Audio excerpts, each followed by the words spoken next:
Hello students, इस lecture में हम लोग कवर करने वाले हैं 1.2 प्रश्नावली। कितना कवर करने वाले हैं? 1.2 को।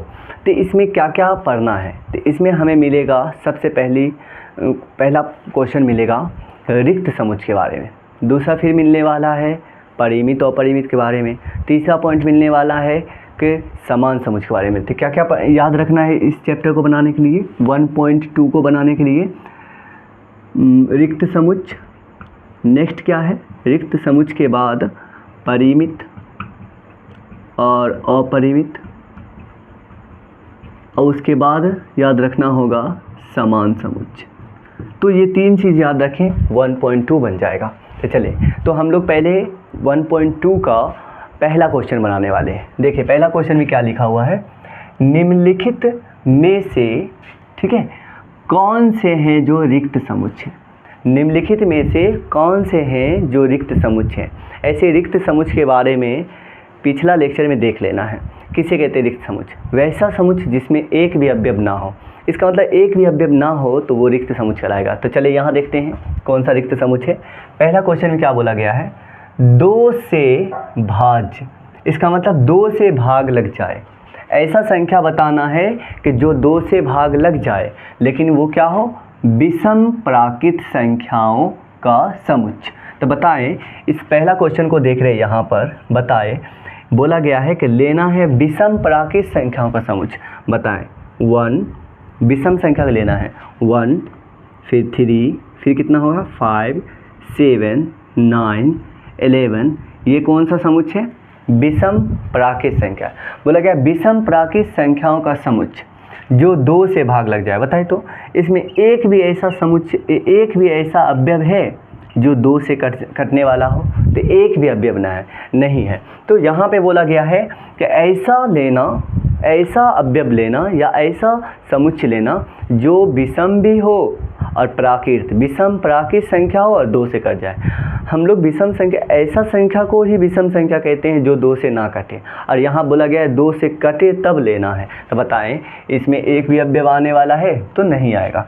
तो 2 से भाज्य विषम प्राकृत संख्याओं का समुच्चय जो है वो होने वाला ही नहीं है ही नहीं। तो हम बोलेंगे इसमें एक भी अवयव नहीं है, तो बोलेंगे अतः ये जो है कौन सा समुच्चय है?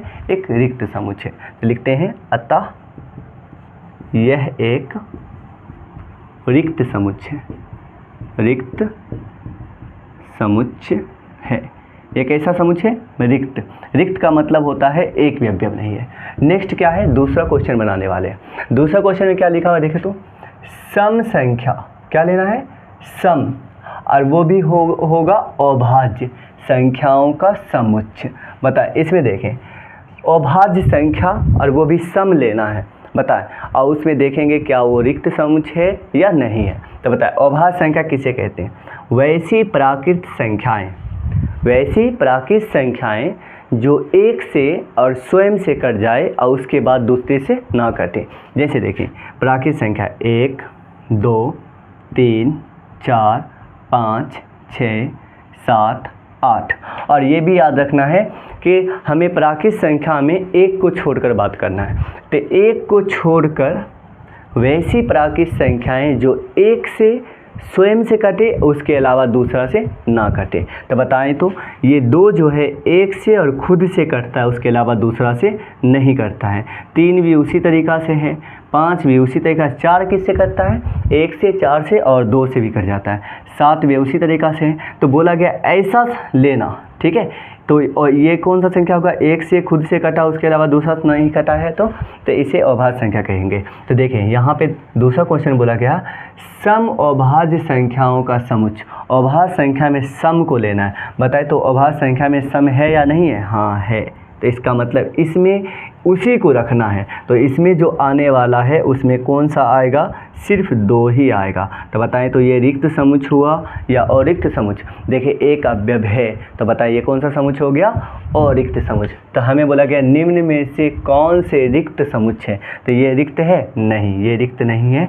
ये कौन सा समुच्चय है? तो लिखेंगे अतः यह एक रिक्त समुच्चय नहीं है, रिक्त समुच्चय नहीं है।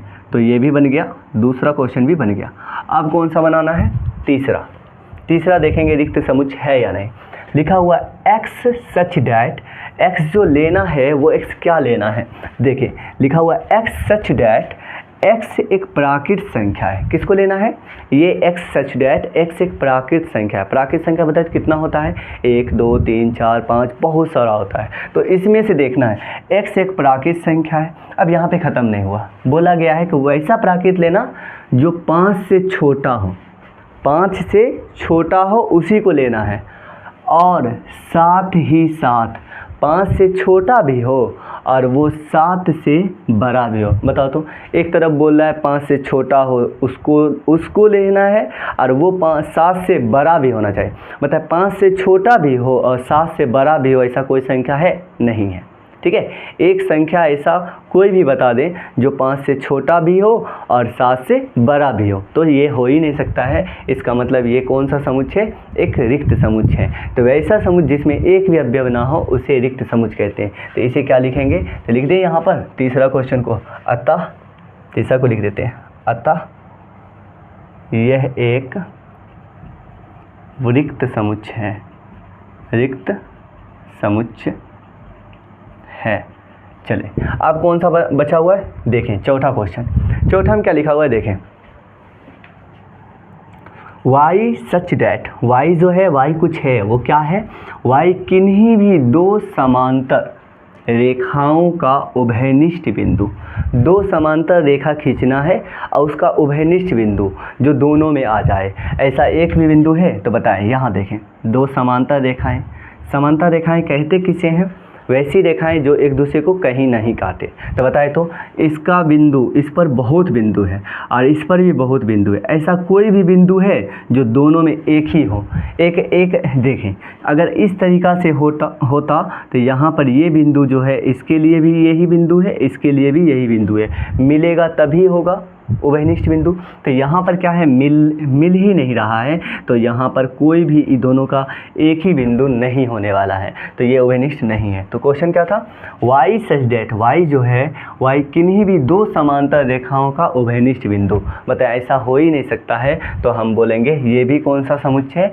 ये भी एक रिक्त समुच्चय है। तो लिख सकते हैं, इसको भी लिख सकते हैं, अतः यह एक रिक्त समुच्चय है।